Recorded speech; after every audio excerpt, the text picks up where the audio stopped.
Одоогоос 10 жилийн өмнө гэрлэлтэд бүртгүүлсэн хосын тоо 34,071, мөн онд гэрлэлтэд цуцлуулсан тоо 2399-д хүрч байжээ.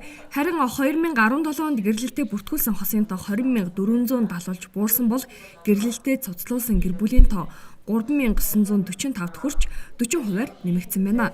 Зарим судлаачид өдөртөө 10 гэр бүл салж байна гэх тоо мэдээлэгч өгөх болсон юм а.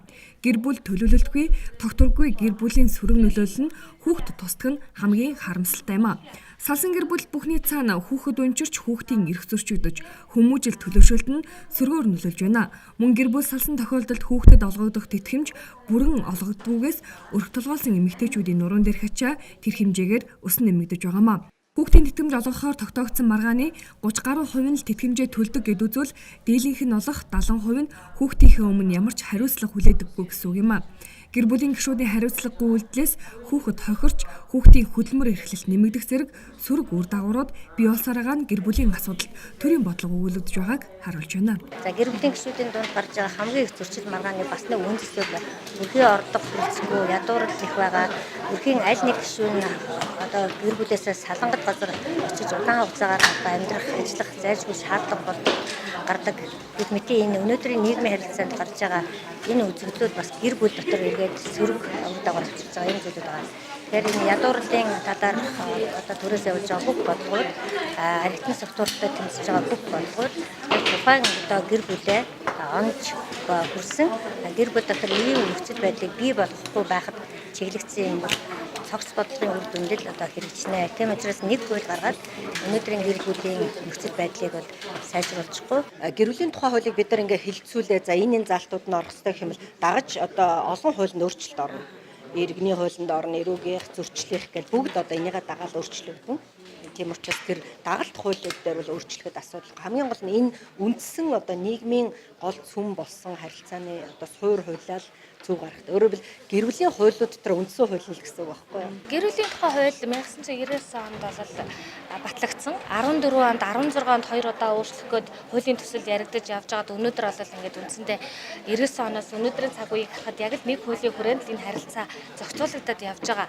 За гэтэл нийгэмд яг энэ хуулийн хүрээнд яг одоо зохицуулагдаад яваад ах боломж байна уу гэвэл бас хязгаарлалт байгаа байхгүй. Тийм учраас нийгмийн хөгжлөд дагаад хуулийн өөрчлөлтийг бид өөрчлөх зайлшгүй шаардлага гарчиж байгаа учраас засгийн газраас одоо улсын хурлд өргөн барьж байгаа төслүүд дээр зөвхөн хууль санаачдагчид тийм ээ эсвэл одоо хуулийн төсөл дээр ажиллаж байгаа хэсэг бүлэг одоо хүмүүсийн өрөөнд энэ асуудлыг шийдэж болохгүй маа. Ард иргэдээс саналыг авъя. Иргэн бүр гэр бүлийн оролцогчдээ гэр бүлийн гишүүн хөөхөд ээж аав эцэг их бүгдээрээ тэгэхээр ер нь гэр бүлийн хуулинд хамгийн гол асуудал бол ерөөс энэ эцэг их ямар үүрэг хариуцлагатай байх юм бэ гэдгээс л эхлэх ёстой байгаа.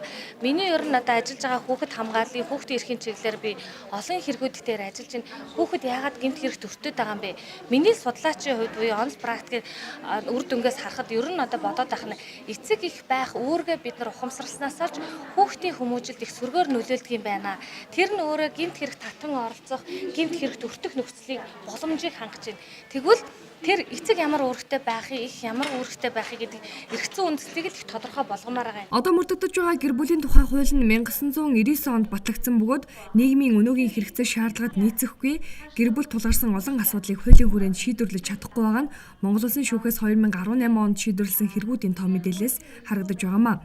Тиймээс ардчилсан эмэгтэйчүүдийн холбоо гэр бүлийн тухай хуулийн шинжилсэн найруулгыг орон даяар олон нийтээр хилцүүлэх санаачлагыг гарган хамтаа хэлцээ аяныг 3 сарын хугацаатаагаар эхлүүлж байгаа.